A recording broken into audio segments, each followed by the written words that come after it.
Охрид преплавен со туристи, но и со смет. Најкритично е на плажите долж езерото, на местата каде се одржуваат бројните концерти, во центарот на градот, околу пекарите и угостителските објекти.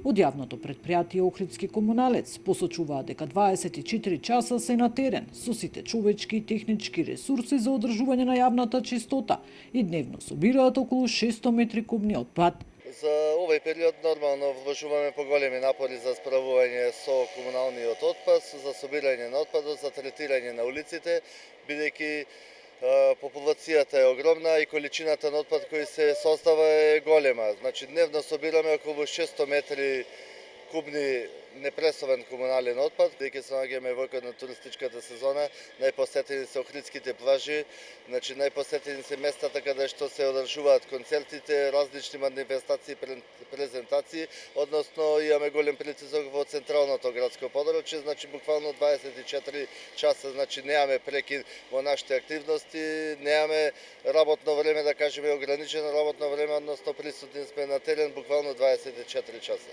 Отпадот секојдневно се собира, но повторно се трупа. Свеста кај граѓаните е на ниско ниво. Во утринските часови насекаде може да се видат расфрлани лименки, пластични шишиња и остатоци од храна. Тоа е голем проблем, тоа не е проблем само во Охрид, тоа е генерално проблем од цела Македонија и воопшто во сите светски туристички центри.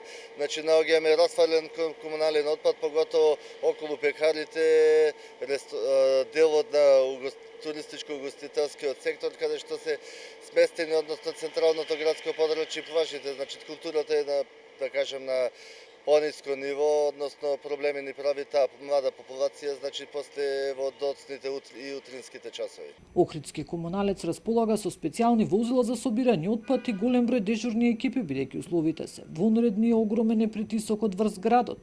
Но и покрај постојаните апели изминативе години за поголема еколошка свест кај граѓаните, од сето тоа се уште ништо. Истата слика се повторува секое лето. Нина Ритоновска, Сител телевизија.